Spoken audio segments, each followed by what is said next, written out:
Hey everyone, back with another review. This one is on Velvet Petals. This candle is retired, and for some reason it's extremely difficult to find. But it's one of my favorite candles, and it's probably one of the most rare candles that I own. For some reason, it just kind of like fell off of like everywhere. It's really hard to find on eBay. It's not really on like Amazon. Sometimes you can get retired candles there.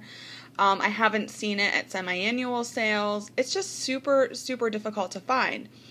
As you can see, it doesn't really have like a dated label. It has a newer style label, and I'm gonna guess that this candle was probably released somewhere between like 2007 and 2009.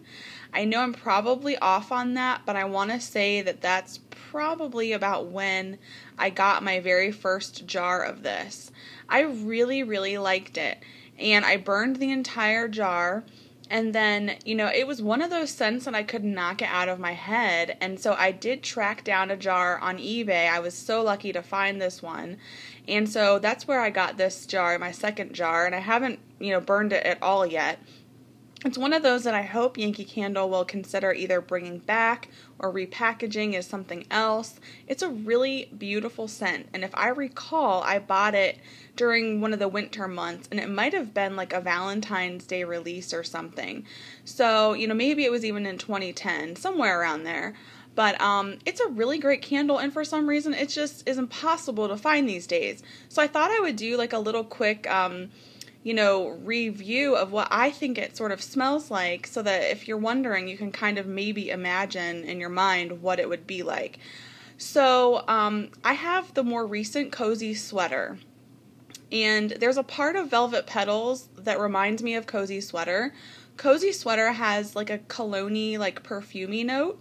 Well, Velvet Petals is sweeter because it's more of a floral, but it still has that same perfumey, like cologne-y base of Cozy Sweater. So imagine Cozy Sweater with a tiny little bit of Angel's Wings. I know Angel's Wings was an online only release for 2014, but it has a very slight sort of like that sugary, like sponge sugary petally note that's in Angel's Wings. So if you had a chance to smell that, imagine that with a little bit of like with the Cozy Sweater base. And then there's floral. It's a creamy sort of floral. So I think you maybe would get like a little bit of like carnation. There's no tulips in this at all, but if you can imagine the tulips candle or the like Loves Me, Loves Me Not, something like that, like a nice floral, it's kind of like what would be the floral element of Velvet Petals. All combined, I think, sort of creates an image in your mind of what Velvet Petals would be like. And it is just beautiful, and I really hope that Yankee Candle will bring this one back. So if you've ever had Velvet Petals, please leave me a comment and let me know what you thought of it or what you think of it, or if you still have one, because they're extremely hard to find. And I'm just so glad that I have it, and I hope there's others out there who agree with me that it was such a beautiful scent when it was out. So thanks for watching, you guys. Bye.